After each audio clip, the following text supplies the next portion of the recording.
Today I'm like Micah. Today you're like Micah. Today I'm like Micah. You know how many guys wish they could say that about themselves? Today I'm like Micah. Well, I'm not a guy. I know. But you So- know how many guys wish they could say that about themselves? So many. I don't know.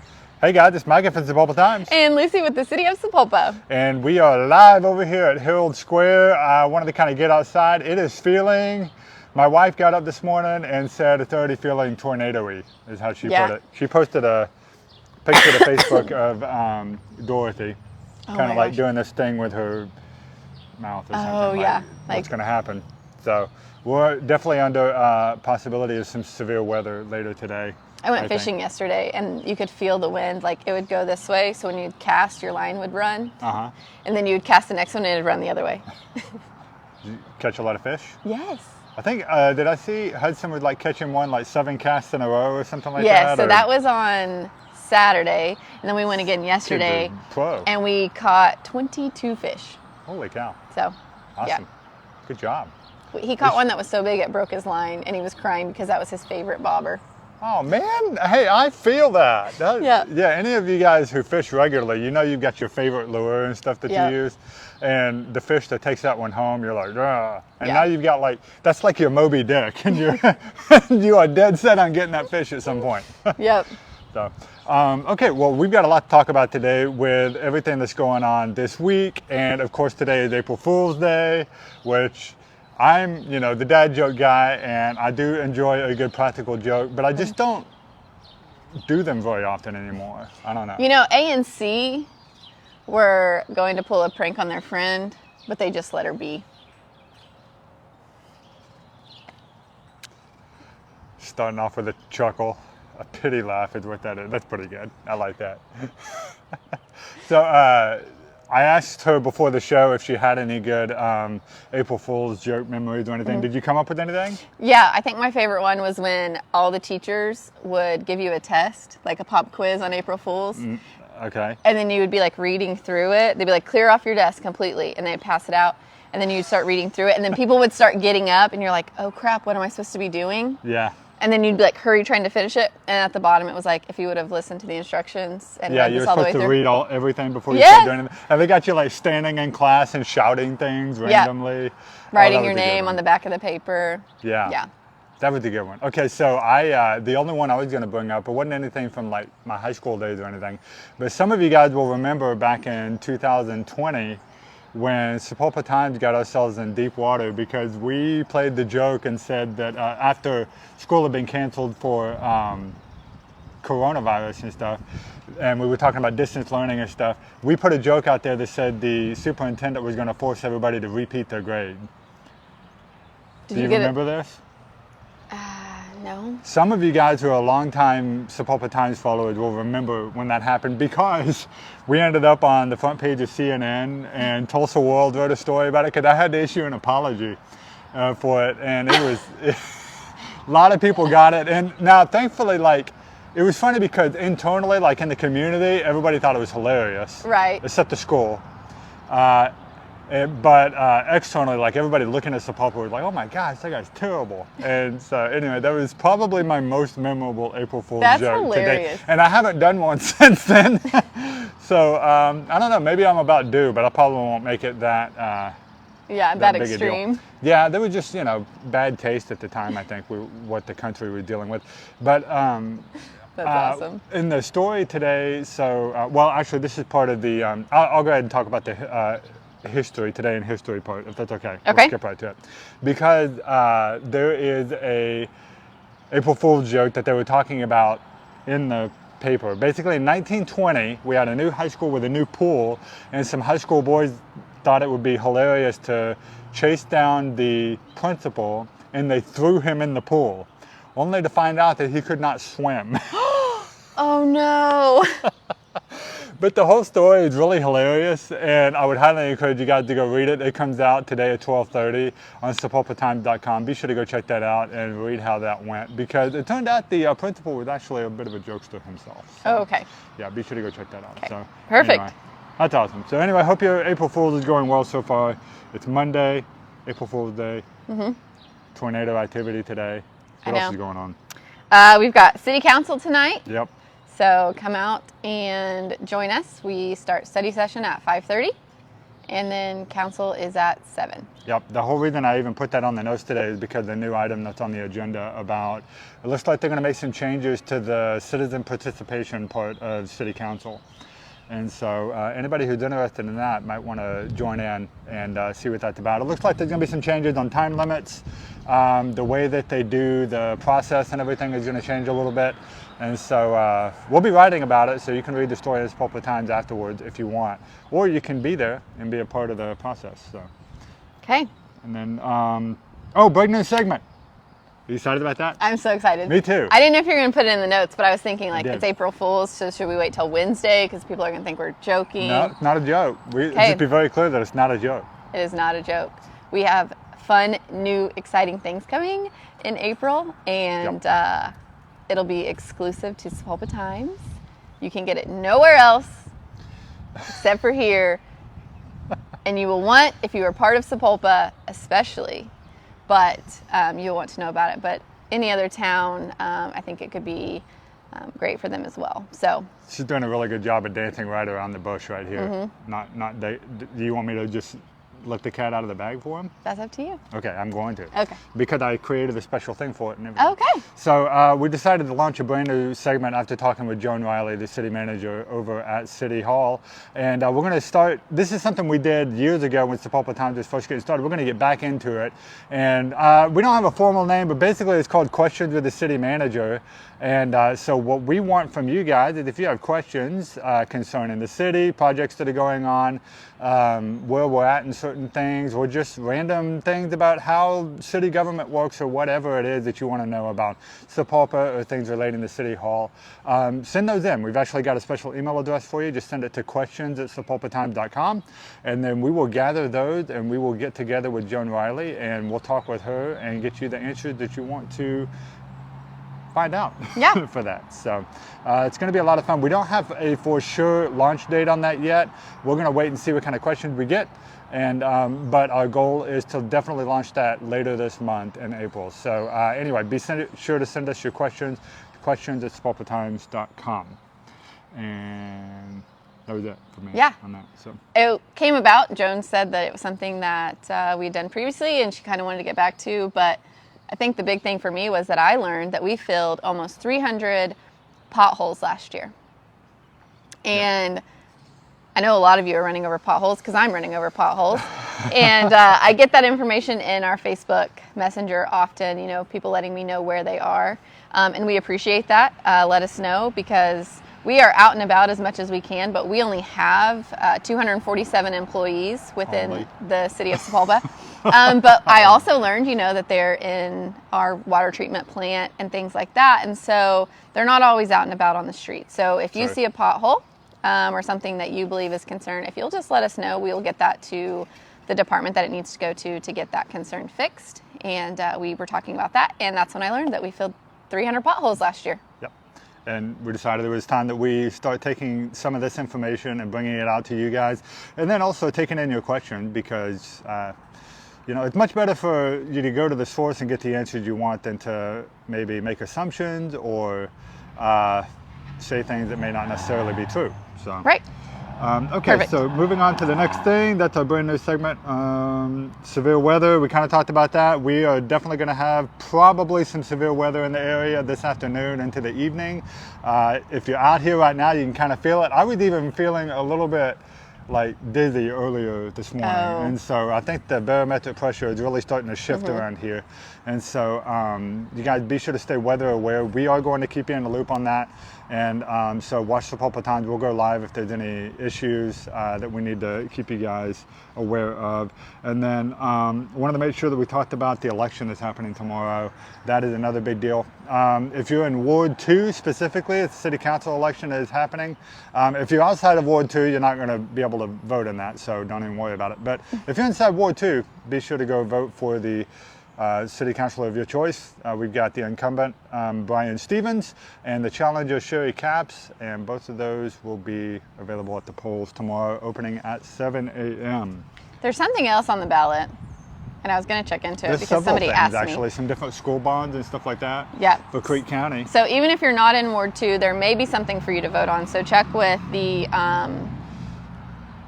voting office and see what that is. Make sure you check. Creek County Election Board. There you go. We also had the stories about all those election issues available on spotpartimes.com/elections. You can go there and get all the election information. And you can also go to the Oklahoma voter portal and look at a sample ballot. There you go. See, Mike is just full of knowledge of my kind of partial knowledge. So hey, we complement each other. Yeah, really there's well. more on the ballot than just our Ward 2, which we would appreciate your vote for. So make sure to check that out because you can still vote even if you don't live in Ward 2 for the other things on the ballot. Yep. If you're, like, you can't vote in the Kellyville thing if you're not part of that Kellyville school district, for example. Right. So. If it's in your area. But Yeah. it's not just specifically only Ward 2 stuff That's correct. this week. Others Creek County items, Right. for sure. Okay. And then I got to talk about the eclipse. It's going to be pretty cool. I guess it's a big deal to some people. I mean, I have heard, like, Pastor Johnny Merrill was talking about, like, he's having, I don't know if he's doing full-on sermons about the eclipse, but, like, people are coming to him asking him, like, you know, is this related to Revelation or anything? The eclipse and stuff like that. But it's, so in Sapulpa, we are having an eclipse watch party, you know that? Yeah, at the Over teepee. At the teepee, yeah. Which is cool because it's one of the few times you can actually get in for free. It's a free admission. Okay. And they'll have the concessions and stuff open, but they're going to have the place open so you can check out the eclipse here. In Sapulpa, it's not going to be a total eclipse though. It's like 90%. Is it that much? Yeah. Wow. Okay, well that's pretty good.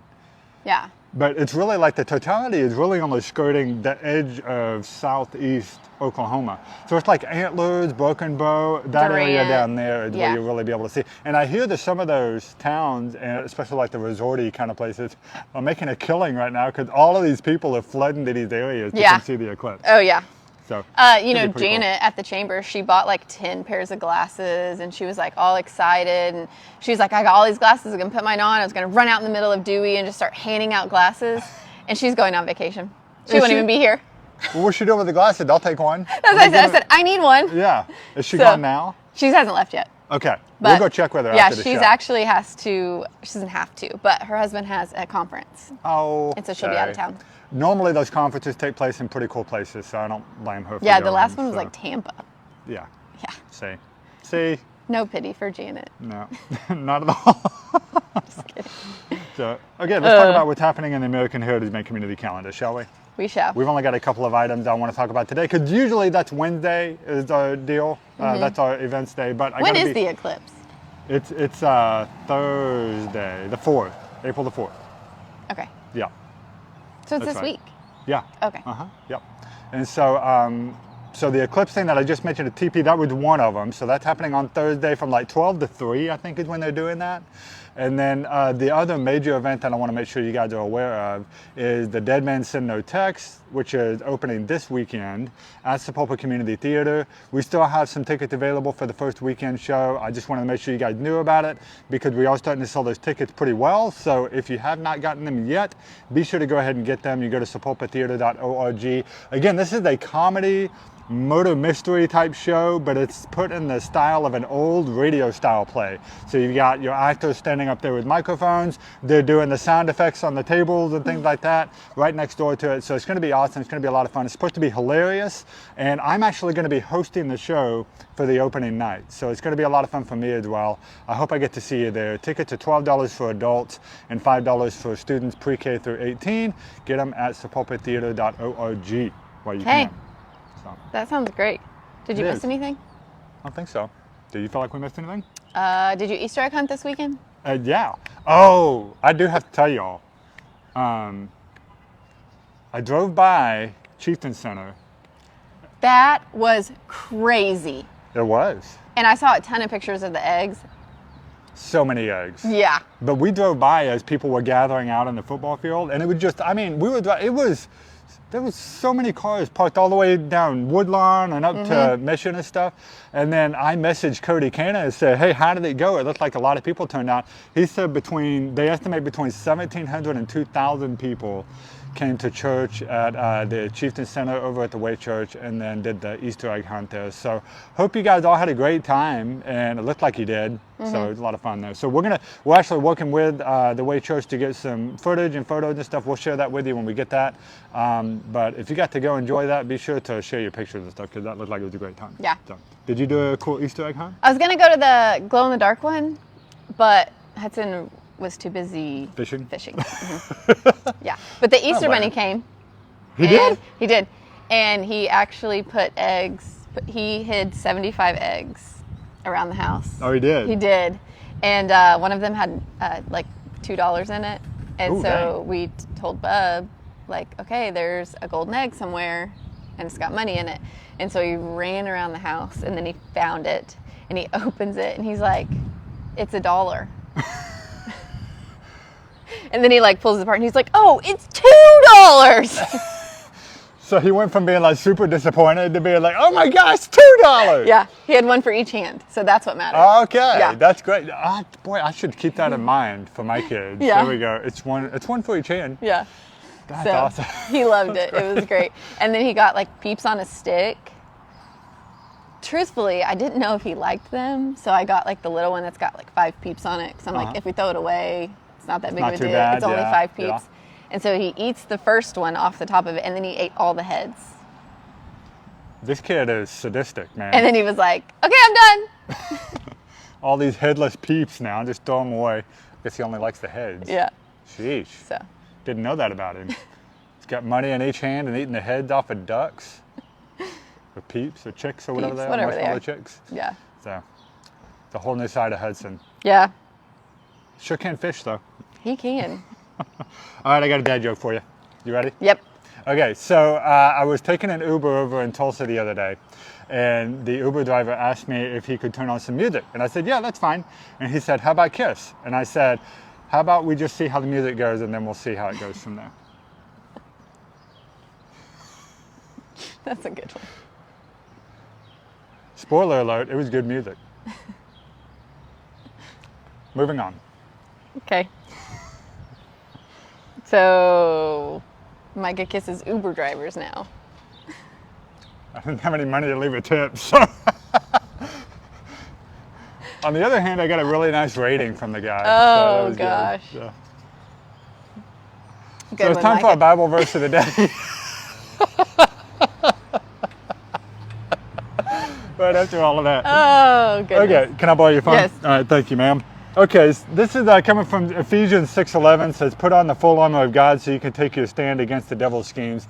And to be completely fair and honest and upfront about this, so I get these straight from the Bible app on the phone, and so they've actually started a new series about the armor of God, and so I'm just rolling with that. So if you do the Bible app every day and you already hear this, then you're just hearing it again.